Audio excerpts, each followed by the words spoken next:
안녕하십니까. 뉴스데스크 강원입니다. 요즘 거리마다 5월을 대표하는 꽃인 장미가 활짝 핀 걸 볼 수 있는데요. 천만 송이의 장미가 있는 삼척 50천 장미공원에서는 이번 주말 장미 축제가 열립니다. 내일부터 닷새간 장미의 향연이 펼쳐질 축제 현장을 배연한 기자가 미리 다녀왔습니다. 삼척 50천 둔치가 형형색색의 예쁜 장미로 물들었습니다. 새빨간 장미부터 흰색과 분홍색, 보라색 장미까지 저마다 색다른 매력을 뽐냅니다. 장미들이 뿜어내는 향기가 사방으로 퍼져 마치 향수를 뿌려놓은 듯합니다. 5월의 청명한 하늘과 아름다운 장미를 한 장의 사진 속에 담으려는 손길도 바쁩니다. 멀리서 왔는데 삼척까지 왔는데 장미 축제가 이렇게 큰지도 몰랐고 막상 와보니까 꽃도 여러 색깔로 알록달록 잘 장식돼 있는 것 같아서 볼거리도 많고 좋은 것 같아요. 2024 삼척 장미축제를 하루 앞둔 장미공원에는 벌써부터 시민과 관광객들이 줄을 잇고 있습니다. 2024 삼척 장미축제는 다양한 공연과 이벤트, 먹거리와 즐길거리가 마련돼 방문객들을 맞이하게 됩니다. 피어나는 장미의 꿈을 주제로 천만송이 장미와 어우러지는 2024 삼척 장미축제가 내일 시작합니다. 축제는 닷새간 이어지며 매일 밤 유명 가수들의 공연은 물론 꽃길런과 장미성 꾸미기의 체험활동, 장미 분식, 어린이 놀이터도 마련됩니다. 특히 올해는 바가지 요금 없는 축제를 위해 축제와 음식점 부스 운영자를 대상으로 바가지 요금 근절 교육과 함께 서약을 받았습니다. 또 시청 홈페이지에 메뉴와 중량, 수량과 가격을 공개해 관광객들이 믿고 찾을 수 있는 축제로 준비했습니다. 우리 삼척 장미는 꽃송이도 크고 그윽한 향기를 품은 대한민국 최고의 장미인데요. 이 자리에 함께 하신 모든 분들 계시는 동안 좋은 추억 많이 만들어 가시기를 바랍니다. 이번 주말부터 다음 주까지 맑고 화창한 날씨가 이어질 것으로 예보돼 올해 장미축제는 더 큰 인기를 끌 것으로 기대되고 있습니다. MBC 뉴스 배연한입니다.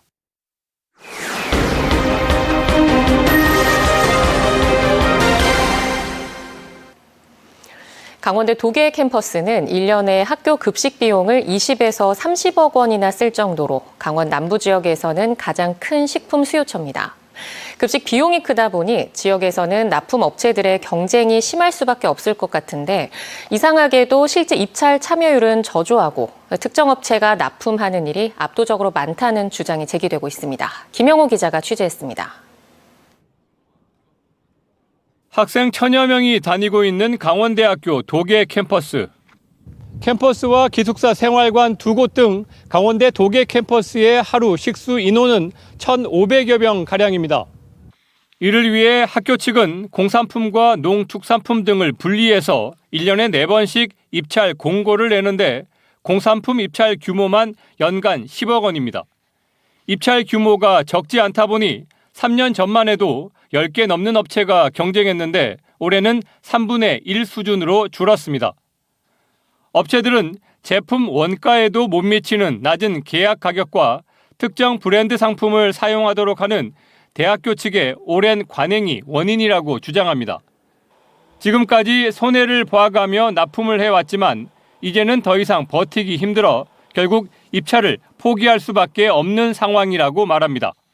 업체들이 실제로 계산기를 두드려보고 들어가려도 원가 이하니까 들어가지 못하는 거예요. 특히나 또 특정 브랜드가 많으니까 법이 나니까 못 가는 물건들이 많으니까. 실제로 올해 3월과 4월 공산품 입찰 견적서를 보면 제품별로 브랜드 이름이 명확히 적혀 있는 걸 볼 수 있습니다. 같은 대학인 삼척 캠퍼스 내역서에는 특정 브랜드 표기 비율이 10% 정도에 불과한데 도계 캠퍼스는 유독 2~3배가량 높은 겁니다. 이 같은 특정 브랜드 제품은 총 견적 금액의 40% 가까이에 달하는데 일반인들에게 널리 알려진 것도 아닙니다. 무엇보다 이 지역에서 특정 브랜드 제품을 공급할 수 있는 업체가 한 곳뿐이라는 겁니다. 특정 제품을 과다하게 금액을 높이고 안 쓰고 가져와 줄이면 자주 쓰는 거 가격이 높으니까 그게 매출 높아버리는 거죠. 실제로 견적서에 적힌 특정 브랜드를 독점 공급할 수 있는 해당 업체는 최근 3년 동안 2번에 1번꼴로 도계 캠퍼스 입찰을 따냈다고 관련 업체들은 주장하고 있습니다. 입찰 참여 업체들이 문제를 제기해 이달부터 공급 제품의 브랜드 이름을 없앴지만 영양사들은 신규 업체에서 공급하는 물건들이 원하는 것이 아니라며 압박을 가하고 있습니다.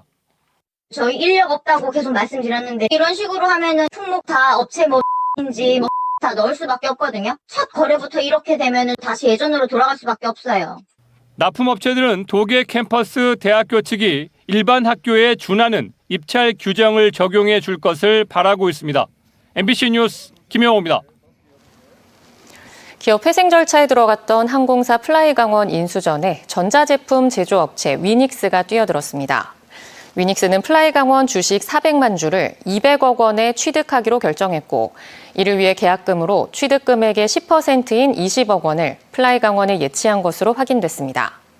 향후 이보다 높은 금액을 제시한 입찰자가 없고 서울회생법원이 허가를 할 경우 최종 인수자가 위닉스로 확정될 것으로 보입니다. 한편 양양공항 거점항공사 플라이강원은 지난해 5월 23일 서울회생법원에 회생 절차를 신청한 뒤 인수자를 물색해왔습니다. 고성군은 오늘 오전 설악 썬밸리 리조트에서 산불 진화와 복구에 참여했던 유공자 100여 명을 초청해 4.4 고성산불 메모리얼 데이 행사를 열었습니다. 오늘 행사는 더 이상 산불은 없습니다. 아픔을 넘어 희망으로라는 주제로 산불 복구에 도움을 준 성금과 물품 기탁자, 자원봉사자 등을 초청해 유공자 표창과 경과보고, 4.4 산불 동영상 시청, 산불 없는 고성 결의문 낭독 등으로 진행됐습니다. 또 기념식 후에는 이능저수지, 경기의 숲 등 산불 복구지 현장을 견학하고 나무 심기 행사가 진행됐습니다.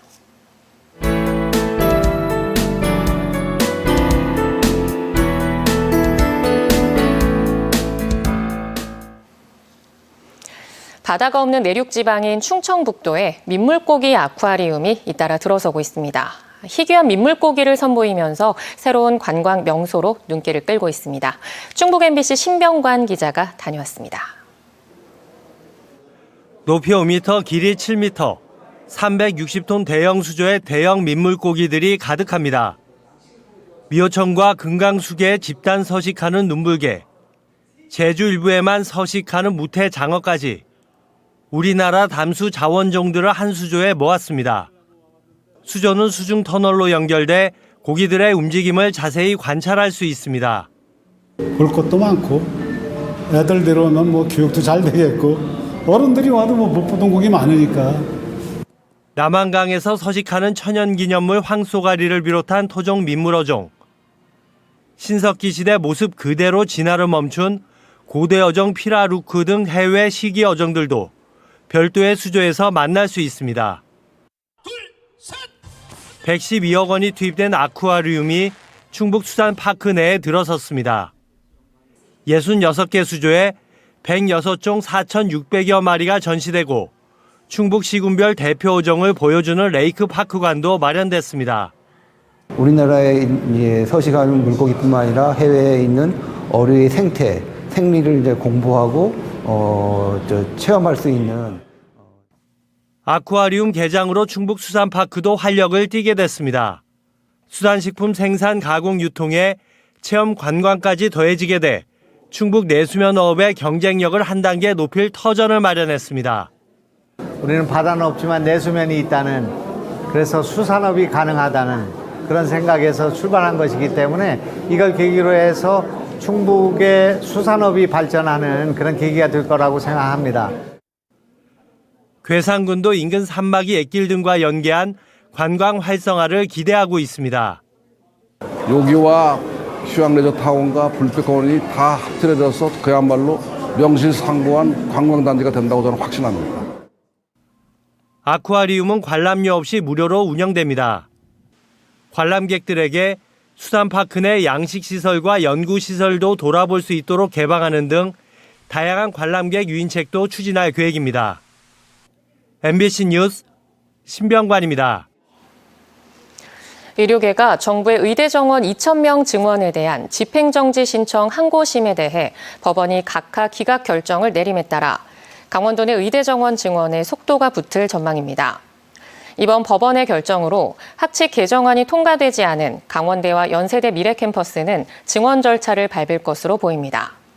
한림대는 24명, 가톨릭관동대 51명, 연세대 미래캠퍼스는 7명 증가해 각각 100명으로 결정될 전망이고 강원대는 당초 증원분의 50%만 반영해 42명 늘린 91명을 모집할 전망입니다. 의료계는 대법원 판단을 받아보겠다며 재항고할 것으로 보이지만 이달 말이나 다음 달 초로 예정된 대학별 정원 확정 때까지 대법원의 결정이 내려지기엔 어렵다는 관측이 나오고 있습니다. 4주 연속 상승세를 보이던 강원도 내 아파트 매매가가 보합세로 돌아섰습니다. 한국부동산원에 따르면 5월 13일 기준 강원도 내 아파트 매매가는 변동이 없었습니다. 지역별로는 속초와 동해가 0.07%, 원주 0.06% 올랐지만 강릉은 0.14%, 춘천은 0.04% 하락했습니다. 전세 가격은 지난주 대비 0.04% 올랐고 속초 0.14%, 춘천 0.07% 상승했습니다. 전국 기초지자체 공약 이행 평가에서 원주시와 동해시가 좋은 평가를 받았습니다. 한국 매니페스토 실천본부가 공약 이행 완료와 목표 달성을 비롯해 주민 소통과 웹소통, 일치도 분야 등 5가지 항목을 평가한 결과 원주시는 최고 등급인 SA를, 동해시는 두 번째 등급인 A 등급을 받았습니다. 합산 총점 100점 가운데 83점을 넘으면 SA, 78점을 넘으면 A 등급이며 원주와 동해를 제외한 도내 16개 시군은 모두 중간 등급인 BC 등급을 받았습니다. 양양군이 사단법인 어르신의 안부를 묻는 우유 배달과 업무 협약을 맺고 이달부터 주 2, 3회 65세 이상 저소득 독거 어르신 60여 명에게 우유를 배달하기로 했습니다. 강원 뉴스 마칩니다. 시청해주신 여러분 고맙습니다.